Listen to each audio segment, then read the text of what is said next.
we use the term strategic with it to give it some kind of a weight. Because when you call it strategic design, it sounds more like, oh, we're going somewhere, you know? Hi, I'm Lucy, and you're listening to Creator Talks, a Mediaforta podcast.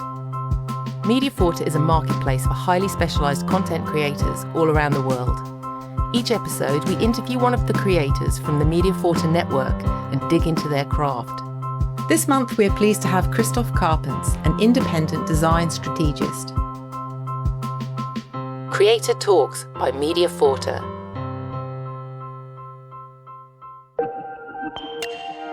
Mediaforta, the marketplace for highly specialised content creators around the world. Welcome, Christof. How are you? Great. Thank you for having me. It's very nice to chat with you. And Christof is a design strategist.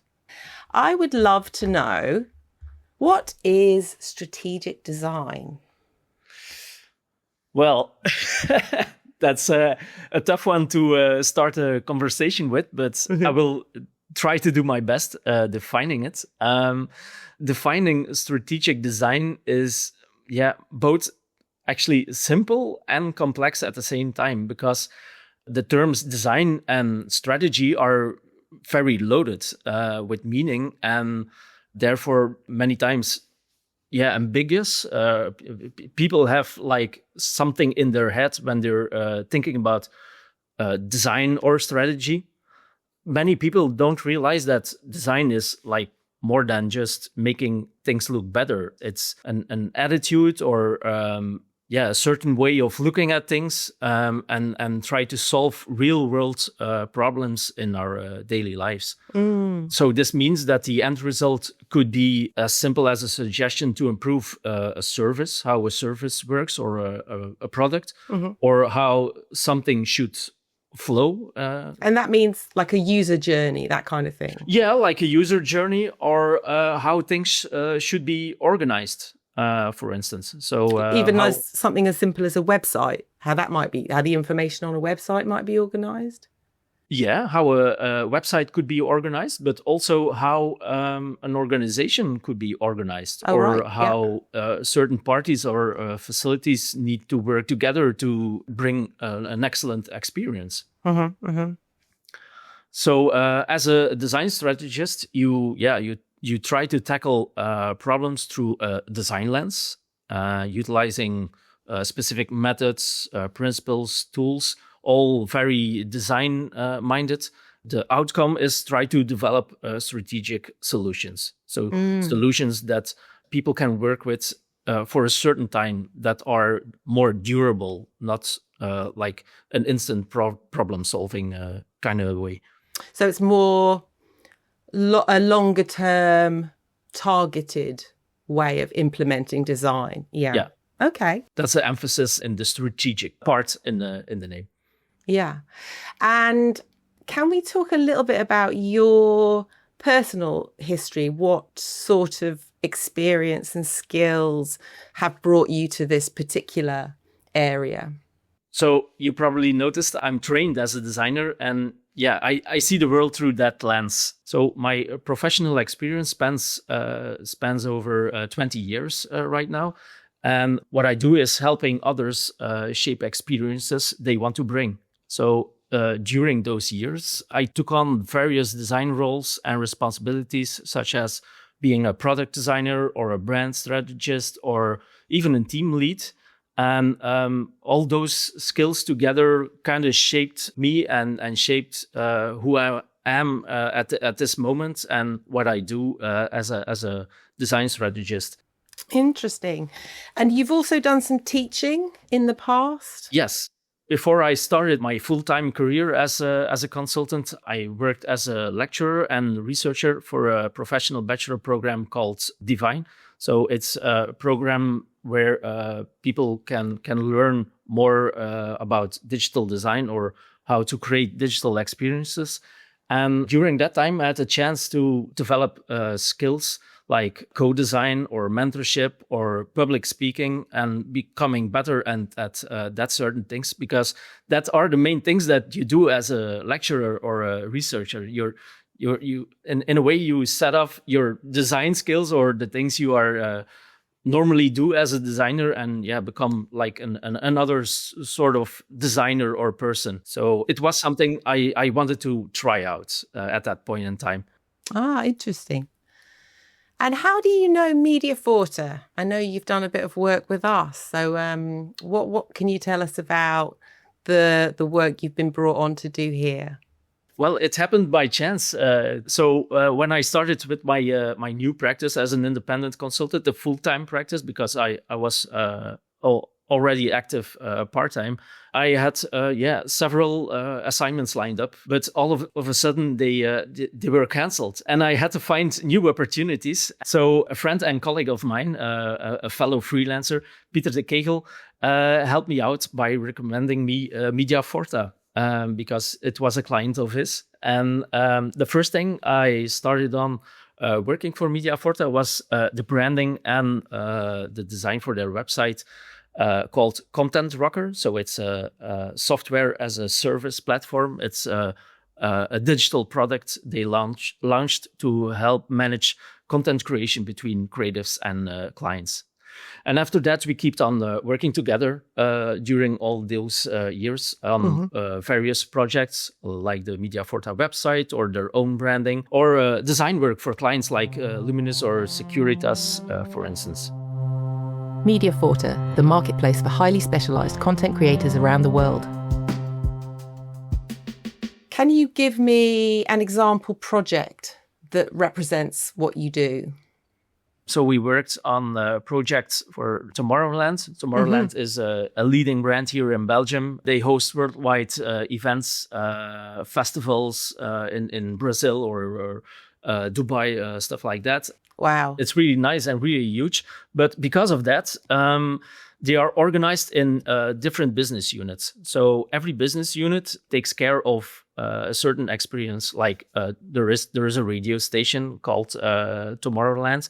And in Dubai, there's some kind of an experience that you can go to, stay in a desert cabin, stuff like that. So that's really a different mindset. But for the outside world, for people to reach those kind of experience through their digital touchpoints, meaning their website or app or stuff like that, it's really hard to see when they are in which experience, because it's all communicated in loose ends or loose websites. And the thing we tried to do when we worked with them together was to try to figure out how we can make it more solid or make these separate experience into a more cohesive, more. Where did you identify some of the gaps that were existing? What did you find that you thought could have been improved? Well, one of the questions was like, we're one of the largest brands here in this space, and especially in Belgium, and somehow our brand is not solid.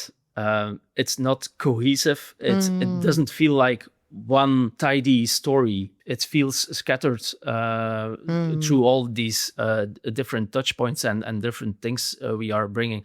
So can you help us bringing it more together? And the way we try to do that is like looking at their digital touch points, the website or the app or the personal zone where people can order stuff. And try to figure out how we can enhance those spaces and help to make the branding feel more solid. So that it's not siloed out like their business units. And through those, let's say, little small projects or little bits and pieces that we were trying to solve, we were trying to solve the bigger whole, the bigger problem. That was behind those questions, like how could our brand be more cohesive or come across as more cohesive? And then when you went to work with Tomorrowland, what sort of process, how do you sort of go about digging into the problem? What does it look like? Yeah. So the client had also proposed a few questions.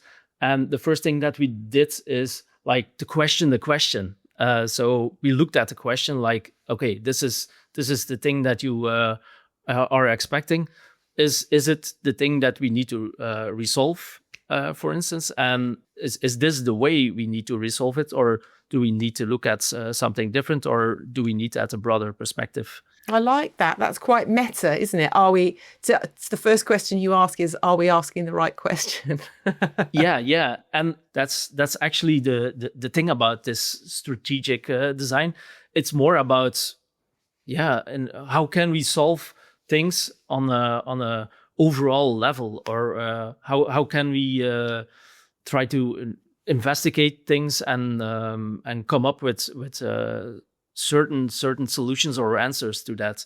These gaps between those departments or gaps in this user journey that they are trying to create, can we bridge them? Can we figure out ways to help them in closing those gaps or making the experience more solid? And when I say experience, I mean like an end-to-end experience. So an end-to-end experience is like on the one side, you have the business or the organization, and on the other side, the other end, you have the end user. The mindset around this is called experience-led. So you're leading your organization by experience, but also the other way around. It's there's like one solid story or main experience at the end of the end user. So everything is more connected or more tied into each other as if you view it as a client. When you say experience-led, is it the user's experience we're talking about, or is there more experience to pull into that story? Actually, I'm glad you're asking, because we're always talking about like the end user or the customer or the user experience, but actually it's more than that. It's also the experience within an organization. So how people work together on certain things, or how they feel about the organization. So it's not solely focused on the end user or the customer. Yeah, it's not like a golden solution. Nothing is perfect. That's not the goal of this methodology or way of thinking. It's just getting it a bit better right than most of the times, and stop thinking in silos or business units. Yeah. What do you wish your clients understood about design? Actually, that's a hard question. Because on the one side, as a designer or a design strategist, you wish that your client would know more about design and go with the flow and know what the approach is about. But on the other hand, it's also interesting that they're not involved and not into design, and are discovering with you the process and the steps that you are making. So actually, there is not a thing like an unprepared client. Of course, there are always situations whether you think that, like, if you had prepared this, I could do my job better. But if you see it from that perspective, it's deliberating in a way. You just start with the situation, and I think that's a key trade-off from a facilitator. Try to work with the situation that's in front of you, and try to see how you can work with that and steer it in a certain direction. If I understood you right, you're saying the journey is unknown. When you're with a client, the journey is unknown, so there isn't really a sort of piece of knowledge you wish they had. But then I was thinking, an openness to take risks and to trust you. Perhaps that's what is great to have in a client. So you don't expect them to know everything about your process or what they need or what the problems or challenges, or they don't need to know all this stuff, but they do need to be able to trust you and give you the time and the energy required for the job. Would you say that's fair? That's true. And that's not an easy part in the job. It's trying to convince people that you or the team that you are trying to make for a certain project or job is there to help them solve their problem in a better way. Yeah. And something I want to mention, branding projects, most of the time people think like, okay, we need a rebranding or we need a brand for something. Let's make a logo and make a visual style and a website, etc., things like that. But actually, it's a process that's always ongoing. It's not something that you start making and there's like an end result and then you ship it. That's not the way branding works. So branding is actually something that's constantly evolving. It's something you constantly need to look at and try to shape. So in a way, it has a lot of in relation with a digital product that's always iterating itself, or is always try to evolve itself. So that's so I hope that was some kind of an answer to that question. So yeah, no, I do understand that.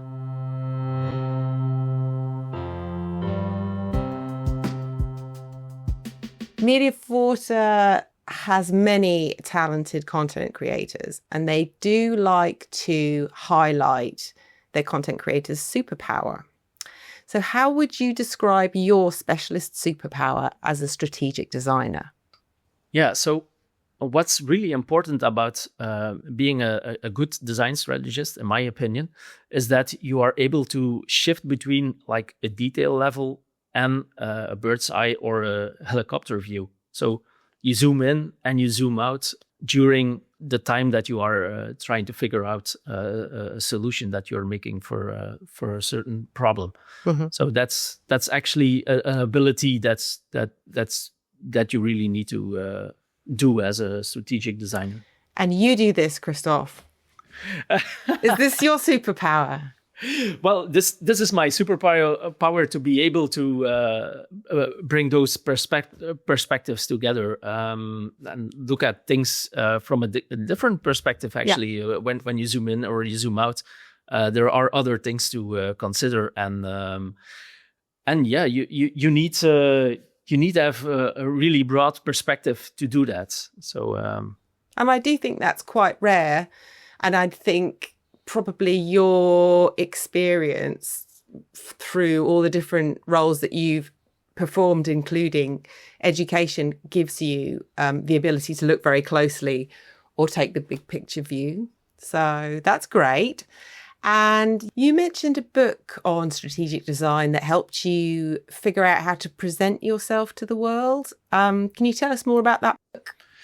Yeah, well, when I started about 6 years ago with my career as an independent design strategist, I was looking for a way to represent myself, because at that time I wanted to do everything. You know, I wanted to do product design, but also facilitation or even branding projects, and that was very confusing for many people. And people really want to look at you from a certain viewpoint or a certain box. They want to box you into something, like you're a UX specialist or something like that. And it was really hard for me at that time to try to convey that I was not just only a UX specialist or only a brand strategist, but I was like the combination of all those things. So I came across this book called Strategic Design, and the book showcases examples or cases of various projects that can be handled through the methodology of design. So these cases could be, for instance, a package design or a branding for a museum, or the onboarding flow in an airport. So these are all different situations of how you can apply your skills as a design professional to help these improve these situations or solve pain points. That's really interesting, isn't it? Getting all those examples. And from a personal level, what did you take from that in terms of the way that you talk to your potential customers or the way you represent yourself professionally? The book helped me in articulating my role in a certain way. So it helped me to define my role as a design strategist or strategic designer, either both ways work, and to help explain them that you can do more with design than just making something pretty, or that it can help on different levels or with various projects. And when we come back to that end-to-end experience, that's the same situation. It's a very broad view on something, and from this design perspective, you help to obtain something, and eventually this evolves in a certain strategy, in a certain way of trying to move your business or your project in a certain way. I think you've got a unique challenge in that when you market yourself, you're also having to educate your clients about why they need you and what you do. That's true, and that was really a harsh realization at a certain moment. So it wasn't always easy to also educate your client before you can start on the job. But it's part of it, and it still will be. Actually, if we should call it just design, like the term design, then it wouldn't be that hard. Actually, all the things we were talking about here is just in essence design, and we use the term strategic with it to give it some kind of a weight, because when you call it strategic design, it sounds more like, oh, we're going somewhere, We're going, there's a point. It makes it sound like there's a point. Otherwise, people might be thinking, oh, it's just things that look nice or feel nice. But yeah, I see. Where can aspiring designers learn more? Maybe that's books, websites, communities, events. What are the best places to go to find out more about being a strategic designer? I would recommend masterclasses, taking courses, online courses, live courses about anything that touches upon design in a broader sense. And of course, a lot of books. There are a lot of great books that have written about shaping experiences or shaping design. One of the books I like in particular is the Umami strategy, and it's written by I will try to pronounce her name. It's Iga Josek, so she's Polish, and she's looking at experiences from the umami palette. So you need a lot of things together to create like an ideal experience. And just saying this at this moment really gave me the goosebumps. Oh, it gave you goosebumps. Yes. Yeah, because everything comes together, and I really like the model that she's using, like the umami. Like in general, you can explain you can explain it that all the flavors can come together to this ultimate point of a great food experience, and that's the same for other experiences. It's not limited to only this food experience. It's for all experiences or all things we are experiencing. I think that's true. I hadn't really thought about that much. Other things I could recommend is try to read a lot of books that are not specific about only the design principles on its own, but look at it from a broader perspective. As a design strategist, you really need to combine a lot of things. You need to know something about business or business strategies, but also about marketing, branding, but also like all more traditional UX and design thinking patterns. One podcast I can recommend is Finding Our Path. So it's Finding Our Path. Finding Our Path. It's about in a way, it's about the experience-led design I mentioned before. But actually, they are trying to see what design leadership is evolving into, how you can be a good design leader. And they are talking to a lot of, most of the time, design leaders from all over the world. And it's really interesting to see all those perspectives, or hear them talk about how design is formulated within their company, or articulated, or how this is it an org, or is it just something small, stuff like that. So that's really really interesting. Interesting. What tools do you use on a daily or a weekly basis? And that could be anything. Could be news sources or software, or could be hardware. Well, I try to use different tools. Of course, most of the tools are digital, but something I really like is to use non-digital things too. For instance, when you host a workshop, using cards, or making cards up front, and using them during the workshop. The tangible bit is really something interesting too, when you are trying to co-design something with stakeholders or people. So making it more tangible. I'm not a big fan of doing all those things. You can do all those things digitally, use like FigJam or something like that. But I prefer to do it like live, in a live setting. Yeah. I think about that quite a lot. I like getting pen and paper out for ideas, drawings. It's really fun when you're working with other people, but I'm never quite sure. But I think you're right. It's something to do with where your head is. And when you're in a screen, it's a different environment, isn't it? Yeah. And being with paper and pen is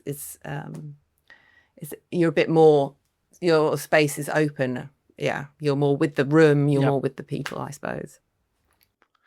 And I try to use a lot of notes. I note a lot of things, and I use a paper tablet for that. Oh, because you do? It's not an iPad or a laptop or stuff like that. It's like in between paper and digital. So it helps me structure things, and it really feels like you're just taking notes on paper. But when I take notes on paper, then everything is a mess, you know. I love to note things not in a book, but on loose papers, and the loose papers are everywhere. Around. So that's, it's really hard to pull it all back together. That's better for me. And I will always use like digital tools like Figma or FigJam to help figure out things, or to make it more tangible, or that people can see it like in a flow, or how an experience should flow, or what the steps are to certain things, or how the look and feel should look, stuff like that. Okay. Mediaforta, the marketplace for highly specialized content creators around the world. I'm going to throw some quick fire questions at you because I really enjoy these. No, it's okay. What's the most underrated skill in your profession? Let's just say as a designer, what's the most underrated skill? Yeah, when you design something, people just see it like that's obvious. You just made something, you know. You have a laptop and you just made something, but really there's a lot of depth into that. There are a lot of steps doing that, and a lot of iterations that you don't show. That's most of the time underrated by people. Yeah. It's like, oh, you just spent one day on it. It's not that much, you know. But yeah, going through that, it takes a lot of steps. What do you wish someone had told you when you started in design? I think that's not really something that you are being taught as a student or a design student. But yeah, absorb the world, go outside enough, exchange with other people, talk a lot, go to a lot of meetups, stuff like that. That's really, really, really important. Go out in the world, meet people, talk to people. Especially as a freelancer, but also in other situations. What's something you do in your workflow that others might find unusual? Actually, I think it starts before the workflow. And that's really something important and something that people don't expect that I do. But I start every day with 20 till 40 minutes of yoga. And it's really? It's not about the mindfulness. That's also, valuable, of course. But it's more about waking up your body and, preparing yourself to start the day. Saluting the sun. I love it. in yoga terms. Yeah. Yeah.